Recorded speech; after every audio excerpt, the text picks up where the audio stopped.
I want you to take a moment and just think about the last time you received a package at your front door. Something you ordered online that, wasn't made right here in your home country. Hmm. Maybe it was a high-tech gadget or a specialized part, maybe even like a unique piece of clothing from halfway around the world. It just shows up, and Yeah. it feels almost magical, right? It does. That seamless delivery, often just a few days or weeks after you click the purchase button. Exactly. But that magic, as we know, is Yeah. actually one of the most, staggeringly complex logistical feats of the modern age. Oh, absolutely. It's this vast, hidden, totally invisible machinery of global trade. And it's running 24 hours a day, 7 days a week.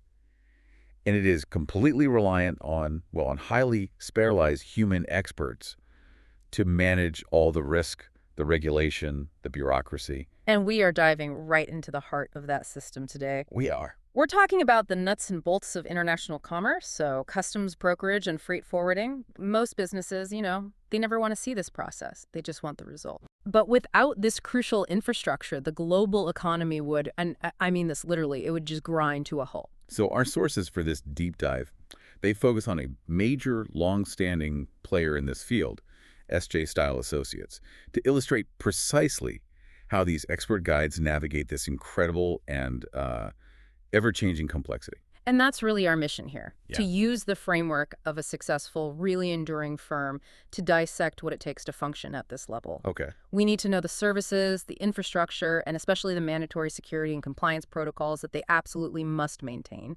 Our goal is to, extract that essential knowledge that turns what could be international trade chaos into predictable compliance and efficiency for their clients. It really is a shortcut to understanding what happens after the cargo is produced, but before it clears that final hurdle into the United States. Yeah. Okay, so let's start by clarifying the roles, because I think they're often lumped together, and the distinction is so vital to understanding the depth of expertise we're talking about. That's a critical distinction, yeah.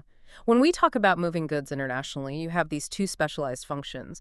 And while they do overlap, they require two different licenses, two completely different skill sets. So let's talk about the gatekeepers first.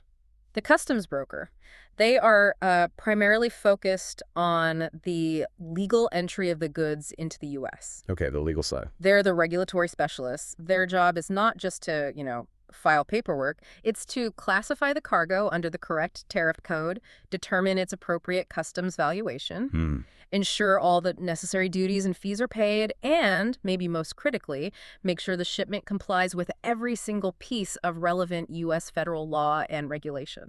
So in a way, they protect the importer from the government? That's a perfect way to put it, yes. And then you have the freight forwarder. They're the logistics masters, the movement strategists. Right. They manage the physical journey, they handle the timeline, they select the mode of transport. Is it going on a boat, a plane, a truck? Ocean, air, ground. Exactly. They arrange the necessary space on those ships, trains, and planes, and they're often negotiating rates based on volume and relationships. They handle the warehousing, the drayage, and coordinate all the loading and unloading facilities, both globally and right here at home. So they protect the cargo from the journey itself. That's it. So when a firm like Stile Associates handles both, they're offering that crucial end-to-end shipment oversight. Is that right? That's where all the efficiency comes from. The entire process, from that initial regulatory classification the broker has to do to the final delivery logistics handled by the forwarder, it all falls under one unified management system. Okay, and that reduces. It reduces handoffs, it minimizes the chances for, communication to fail, and it allows the client to have a single accountable point of contact for everything. And the ultimate goal, then, the guiding philosophy that we're really unpacking today, is achieving what the sources call effortless worldwide shipping. And that relies completely on their decades-long legacy, their really robust compliance infrastructure, and their crucial participation in these supply chain security programs. It's all about removing every last bit of regulatory and logistical friction possible. It is. It's about instilling confidence. Because the regulatory world, you have to understand, is designed to be full of friction. That's its purpose. Every border crossing is a choke point. It's designed to check, to tax, and to secure. A top-tier firm's job is to make sure you meet all of those checks with such precision that the whole process feels invisible and, effortless to the client. And that confidence, which has to be built over a long time, that brings us smoothly into Section 2. We're going to look at the foundational history that allows a firm to operate at this level, a legacy of logistics and boutique scale. You just can't build this level of trust overnight. Absolutely not. This type of expertise and trust, it requires decades of accumulated operational knowledge. Our sources highlight that this firm has been in business since 1968. Okay, just stop and think about what that means in logistics time. Yeah. 1968, that's well over half a century of navigating international shipping. That time frame, it spans these huge shifts. The transition from, largely paper-based documentation systems to the highly automated digital processes we have now. And think about all the trade agreements that have come and gone. The rise and fall of various trade agreements, and of course the massive security overhaul that followed events like 9/11. That longevity itself just speaks volumes about adaptability and foundational excellence. It has to. In an industry where global regulations can change, weekly, based on political tensions or new trade agreements, think about Brexit, or shifts in U.S. trade policy toward Asia, just maintaining continuous operations since the 60s, it puts them in this category of established reliability. They've seen it all. They've seen it all, and they've successfully adapted every single time. And the sources, they specifically call out the continuity of leadership as a really major factor in maintaining this deep institutional integrity. It's the bedrock of their stability. The company was built on this core foundation of integrity, compliance, and client service. And that was established by its founder, Milton Hyde. And that foundational ethos is just essential in a market where trust is everything. Now, under the presidency of Stephen Hyde, that legacy is being carried forward. And that transition is absolutely critical, isn't it? It's not just about holding on to tradition. No, not at all. The sources make it really clear that Stephen Hyde is continuing his father's fundamental principles while blending that tradition with crucial innovation. And that blend is the secret to enduring success. It Yeah. really is. You need the institutional memory, but you have to invest relentlessly in modern capabilities. They're investing heavily in technology, they're bolstering their compliance infrastructure, and they're committing significantly to professional development for their staff. This continuity, it ensures stability and trust, but it also keeps the firm dynamically relevant in a really fast-moving industry. And that stable, forward-thinking leadership allows them to maintain a very interesting dual nature when it comes to scale and service. This is a common challenge in growing industries. Our sources describe them as being among the largest privately owned customs brokers freight forwarders in the country. Yeah. Nationwide coverage, extensive warehouses, loading facilities across all 50 states. That is pure scale. It's a tremendous logistical footprint. It really is. Nationwide coverage means they can clear cargo and coordinate logistics at every major port of entry, air, ocean, land border, and then manage warehousing across the entire continental U.S. That's the resource pool of a powerhouse. But I have to push back a little on this idea of boutique quality. When a company has nationwide coverage and facilities in all 50 states, how do they physically prevent a client from feeling like they're just one of 10,000 containers being processed by a massive impersonal system? Is that boutique quality truly operational, or is it just some clever branding? That is the right challenge, and the answer really lies in structure and specialization. The scale, that allows for the competitive rates and the extensive resource network, the physical infrastructure. The boutique quality part, that's operationalized by dedicating specialized human account teams to each client. They're leveraging the national resources, but they're ensuring that the primary point of contact and the core technical work, like that HTS classification we mentioned, that stays highly individualized and consistent. So the client gets the benefit of all the national resources, the competitive leverage, the sophisticated tech, but they're interacting with the same small team of experts who know their specific product line. Exactly. Who know their specific regulatory risks, their business history. That's how you square that circle. Precisely. They are offering tailored solutions that these big generalist logistics firms often can't match, especially when you're dealing with nuanced regulatory challenges. That's the difference between being just a transaction processor and being a true strategic partner. And we can also see this strategic mindset reflected in their physical presence. Just looking at their office locations tells you exactly where the critical bottlenecks of American trade really are. Oh, yeah. They list offices in New York City, Miami, and Los Angeles. New York is their headquarters, located at 181 S. Franklin Ave, 4th floor in Valley Stream, New York. And just think about the logistics triangle those 3 points form. NYC handles the busiest North Atlantic sea lanes and major air cargo hubs. Miami is the undisputed gateway to Latin America and the Caribbean, and Long Beach is the primary port for all that trans-Pacific trade from Asia. By covering those three key gateways, they ensure they have hands-on expertise, localized regulatory knowledge, and physical infrastructure right where the vast majority of international cargo lands or departs. If you cover those three, you've basically covered the entire U.S. logistics map. You have, and this all feeds back into their clear mission statement. They're not just moving boxes, they are safeguarding entire commercial operations. And that mission is crucial. Protect clients' supply chains. So how do they codify that? By delivering three things at the same time: accurate customs compliance, transparent logistics support, and strategic trade guidance. And this all results in measurable business value for the client, It does. which fundamentally is all about reducing risk and enabling growth. Exactly. It reduces the risk of these crippling penalties from regulatory mistakes, it prevents costly border delays, and ultimately it enables their clients to focus entirely on their core business, on product development, sales, marketing, with the confidence that the complex regulatory and physical movement side is handled expertly. And that is the ultimate value proposition of a top-tier broker and forwarder relationship. It is. And that confidence needs to be earned daily. Let's really unpack this in Section 3.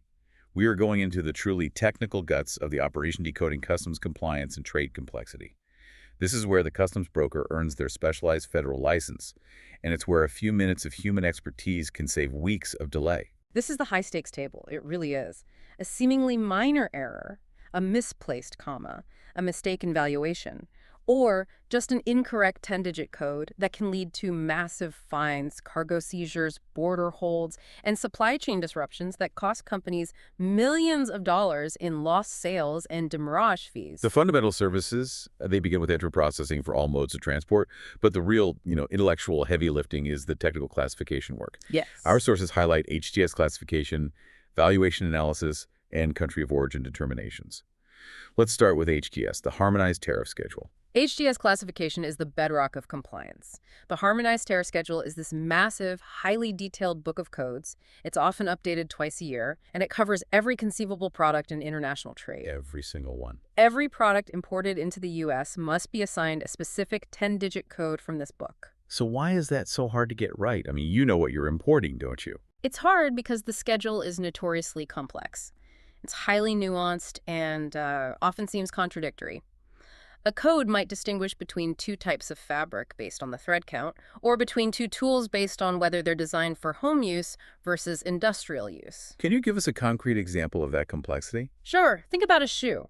The classification doesn't just stop at shoe. Right. The code is influenced by the material of the upper, is it leather, synthetic, rubber?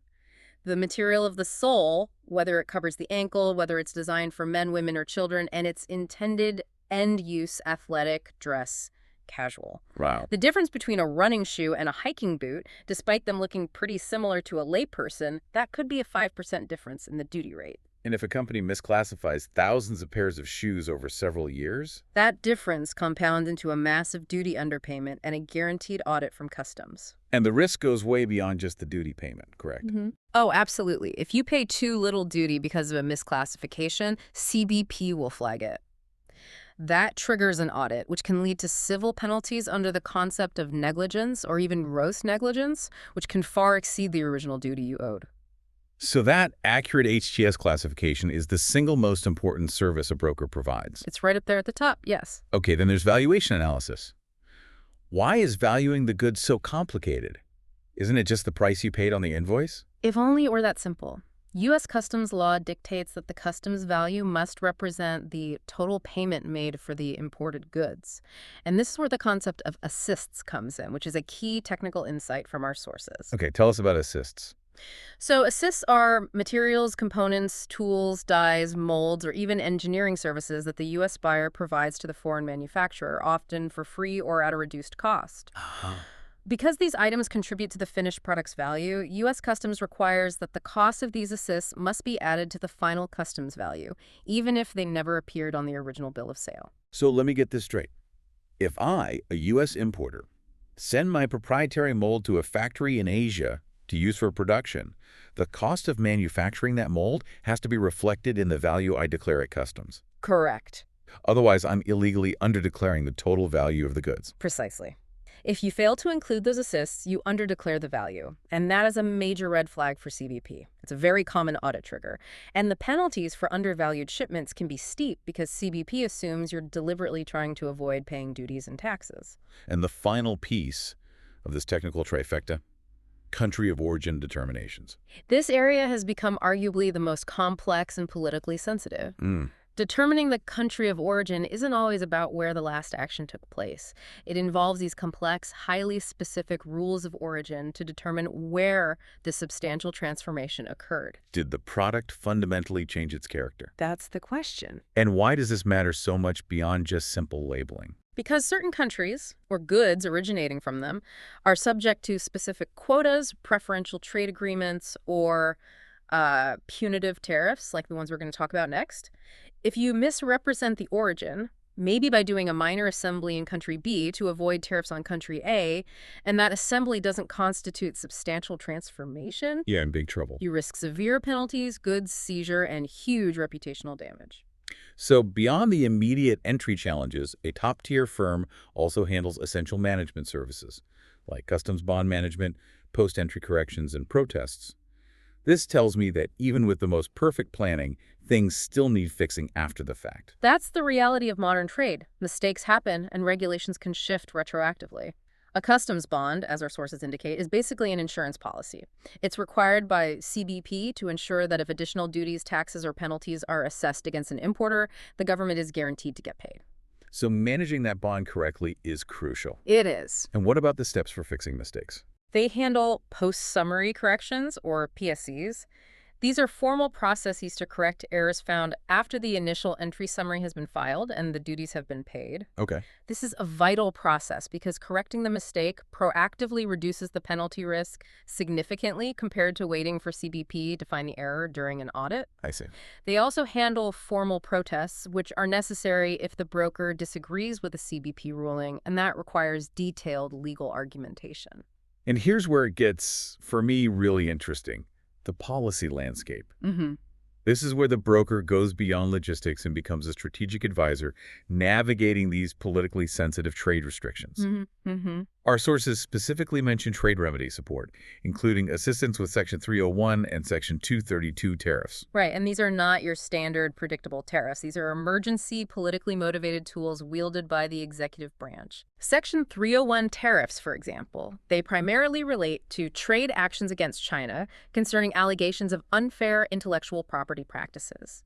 They were implemented very rapidly and applied to thousands of products, drastically increasing the cost of importing from China overnight. Section 232. Section 232 tariffs, those relate to national security grounds. They were primarily applied to imports of steel and aluminum. National security. Yes. The designation that these metals threatened U.S. national security allowed the administration to levy broad tariffs very, very quickly. So a company importing goods, they need a guide who can navigate not just the standard tariff schedule, but also these volatile, politically charged tariffs. Yes. And more importantly, They need someone who understands how to potentially mitigate their impact legally. that is the core of strategic trade guidance. Mitigation often involves reviewing whether a client's product might qualify for specific tariff exclusions. The process for requesting and using these exclusions is complex, it's time-sensitive, and it requires deep regulatory knowledge. A skilled broker ensures their client isn't paying unnecessary duties just because they missed a brief window for an exclusion filing. This intense level of proactive defense leads right into the firm's focus on compliance infrastructure. They're not just waiting for the CBP audit notice to show up in the mail. No, absolutely not. They're proactively building a defensible position from day one. They offer services like compliance program development, CBP audit preparation, voluntary disclosures, record-keeping compliance, and internal reviews. This moves the client from a reactive position, just responding to a CBP demand, to a proactive one. Where the compliance infrastructure is baked into the entire operation. Exactly. Tell me more about CBP audit preparation. What does a successful defense really involve? A CBP audit, it's often called a focused assessment, is intense and it can be very lengthy. It can examine years of import records and it focuses on high-risk areas like classification, valuation, and origin. The big three. The big three. So audit preparation involves organizing, cataloging, and reviewing every single document, which is a massive undertaking. The broker helps ensure the company's internal procedures are sound and defensible, and they identify and mitigate potential high-risk findings before the official CBP review even begins. And that preparation can save years of stress and potentially millions in penalties. It absolutely can. And what about this concept of voluntary disclosures? That sounds like you're volunteering information to the government, which, seems a little counterintuitive.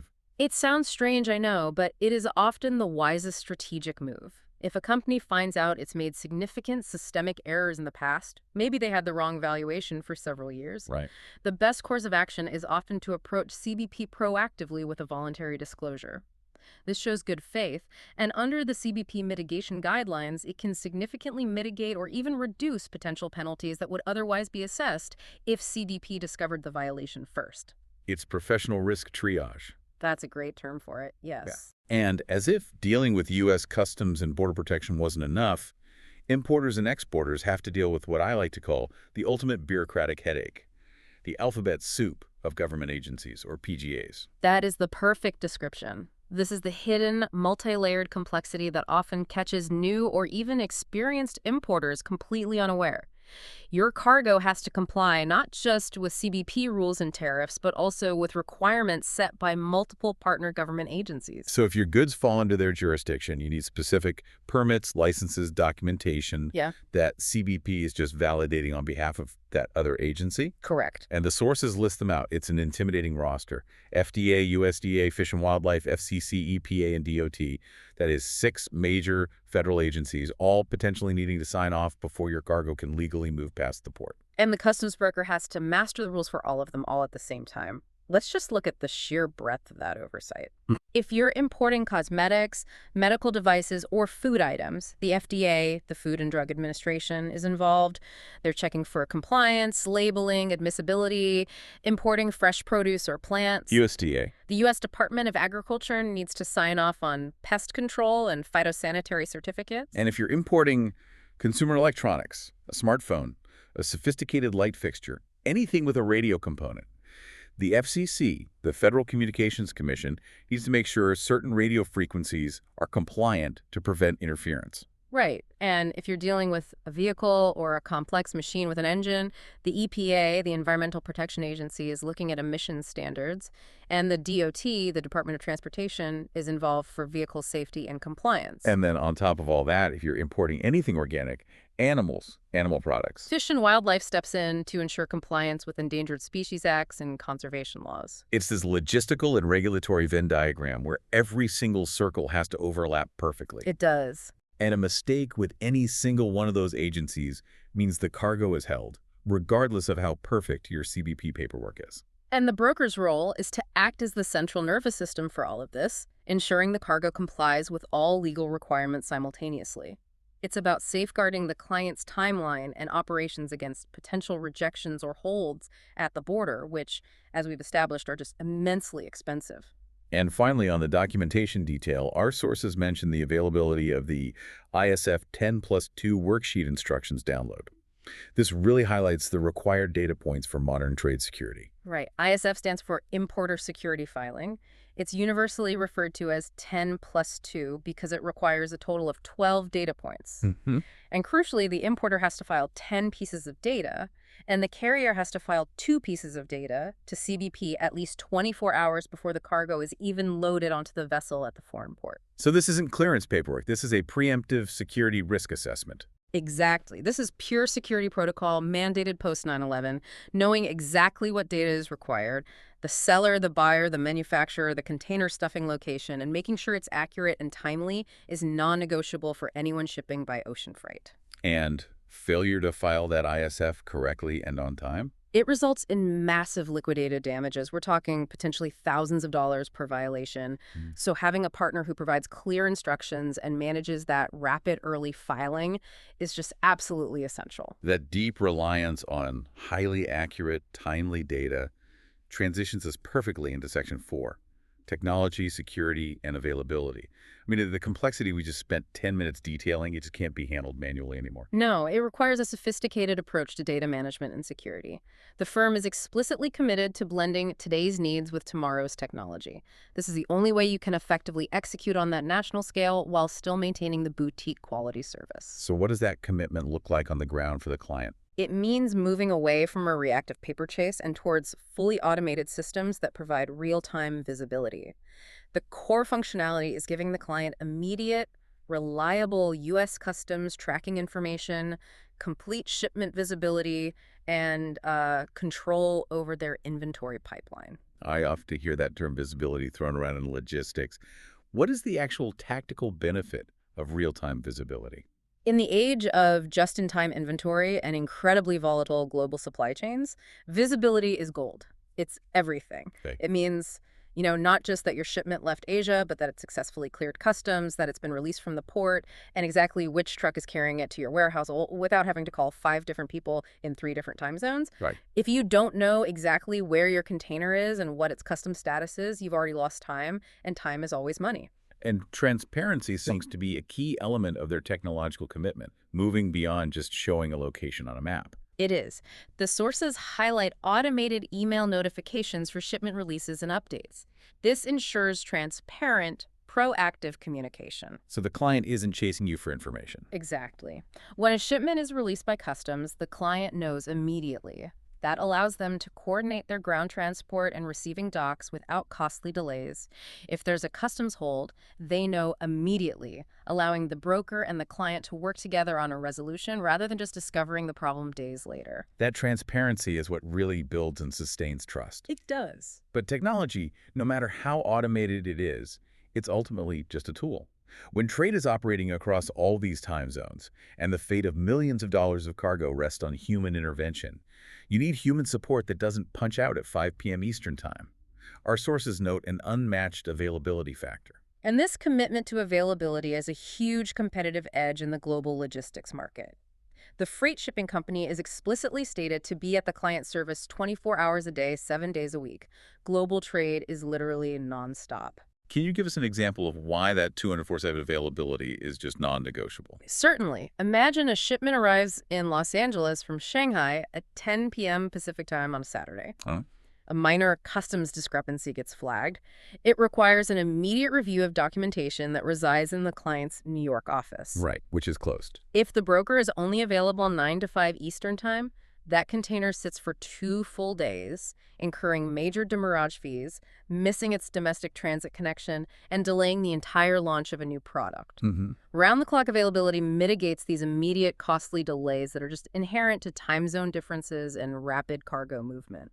And to provide that constant high-stakes support, you need the right people behind the screen, not just generic customer service staff. Exactly. And they emphasize their team expertise. Licensed customs brokers and highly trained trade compliance professionals. These are not generalist data processors. These are certified customs brokers with decades of combined experience handling complex regulatory environments across all kinds of industries. They're the specialists who understand the difference between gross negligence and a simple error. That's it. And in a field where the rules are constantly moving, we just talked about sections 301 and 232, they have to be focused on continuous education. That is non-negotiable, and it represents a major hidden investment. Continuous education, regulatory training, and maintaining professional certifications, that is what ensures the team stays ahead of evolving customs laws, new PGA requirements, and emerging enforcement trends. Right. As a client, you are buying the assurance that your broker is operating with the most current, up-to-date knowledge. And that translates directly into accurate filings and proactive risk management. If a firm's brokers don't stay current, they expose their client to massive foreseeable regulatory risk. And that commitment to proactive risk management and security leads us directly to the gold standard in trade security, CTPAT. This is really the cornerstone of their security profile. CTPAT. It stands for the Customs Trade Partnership Against Terrorism. It's a vital, voluntary supply chain security program initiated and led by U.S. Customs and Border Protection. It was established back in 2001, 2002 to secure the entire international supply chain, From the foreign manufacturing floor. right up to the final distribution hub here in the U.S. And let's focus on the longevity of their commitment. The firm achieved CT-PAT certification way back in 2003. That's nearly 2 decades of commitment. And that very early adoption, it shows a deep institutional commitment to security, risk assessment, and operational transparency that goes far, far above the minimum legal requirements. Achieving and maintaining CT-PAT certification is not a simple paperwork exercise. It requires rigorous validation of security procedures, continuous monitoring, and active collaboration with CBP. They have to demonstrate strict security protocols for physical access, personnel screening, IT security, internal controls throughout their entire operation and that of their direct partners. So why does this matter so much to the importer, to the listener? What are the tangible monetary benefits of using a CT-PAT certified partner? Think of CT-PAT as the TSA pre-check for your container. Okay. That's a great analogy. The benefits are quantifiable and they're substantial. If the supply chain is certified, the risk profile of the cargo drops dramatically in CBP's estimation. This leads directly to reduced CBP inspections. And reduced inspections translate directly to cash savings. Absolutely. If a non-certified shipment has, let's say, a 10% chance of being held for a physical exam or an intensive document review, a shipment processed through a CT-PAT certified broker might drop to a 1% chance. Wow. That means you're not waiting 48 hours for a physical inspection in the humid ports of Miami or sitting on the rails outside LA. Fewer holds mean expedited cargo processing, lower demurrage and detention fees, and faster transit time. And beyond just speed, what other strategic benefits does this certification provide? Well, it results in enhanced supply chain reliability. Since the system is vetted and continuously monitored, you just have fewer unexpected security incidents. It drastically improves risk management because the required validation process forces the company and its global partners to identify and fix any security weaknesses. And finally, It grants superior credibility with customs authorities and global partners. CT-PAT certification signals to the entire world that this company adheres to the absolute highest security standards. this sounds like a system designed not just to move goods, but to eliminate risk at every single turn, It is. which is the core goal of that effortless worldwide shipping. It is. They are moving forward with confidence. Their security infrastructure is designed to prove that they are a trustworthy, low-risk partner to the government, which allows the government to focus its limited resources on non-compliant actors. This trust translates directly into speed and efficiency for the client. So what does this all mean? We've spent this deep dive peering into this complex, vital engine room of global commerce, using the operation of an enduring firm like Stile Associates as our guide. We've gone beyond simply defining roles and explored the actual mechanics of compliance. And it means that gaining confidence and clarity in global trade is entirely possible. But it's not simple, and it requires specialized, continuous expertise. For the learner, the core value proposition is clear. The choice of a broker is fundamentally about choosing compliance, clarity, and confidence over the temptation of cheap, risky shortcuts. And shortcuts in this business are almost always disastrous. Always. If you get the HTS classification wrong or you miss a critical PGA filing deadline, the time you lose, the penalties you incur, the legal fees, they will quickly wipe out any short-term savings you achieved by using a less experienced partner. That's just the financial reality of the trade compliance world. That's right. The firm reaffirms its identity as a trusted partner for over half a century, emphasizing their proactive approach to moving not just cargo, but truly moving business forward. They offer consulting to ensure clients achieve competitive logistical rates, yes, but those rates are inextricably paired with strict, proactively managed compliance. And that's the only sustainable balance in the modern trade environment. It is. They are navigating the treacherous waters of politically volatile trade remedy support, like the Section 301 and 232 tariffs, while simultaneously ensuring the basic daily compliance with multiple federal agencies, all backed by 247 availability and sophisticated real-time technology. It just underscores the massive, unseen level of specialization that's required just to get a box from a factory abroad to a warehouse in the U.S. successfully, legally, and quickly. The systems they have in place, from detailed HTS classification review to CBP audit preparation to maintaining the gold standard of CT-PAT, they're designed not just to process shipments, but to manage uncertainty and mitigate regulatory disaster. They manage risk so the client can manage their business growth. Which brings us to our final provocative thought for you to consider long after this deep dive ends. We've established that managing customs clearance requires mastering specialized trade tariffs, navigating the complexities of valuation and origin, and coordinating effortlessly across at least 6 major partner government agencies like the FDA, FCC, and the EPA. So think about that vast, invisible global trade network. Every single product you touch, from the components in your car to the raw materials in your food, has traveled through this highly regulated, highly complex system under the scrutiny of CTPAT security standards and precise legal classification. And if the simple act of clearance demands this depth of unseen specialized knowledge, constant compliance checks, and adherence to such strict security protocols, consider this. How much does this mandatory, ever-evolving, and often politically volatile compliance requirement add to the final cost, the final speed, and ultimately how does it shape the entire geography and landscape of the global economy? Something to mull over the next time that magical package arrives.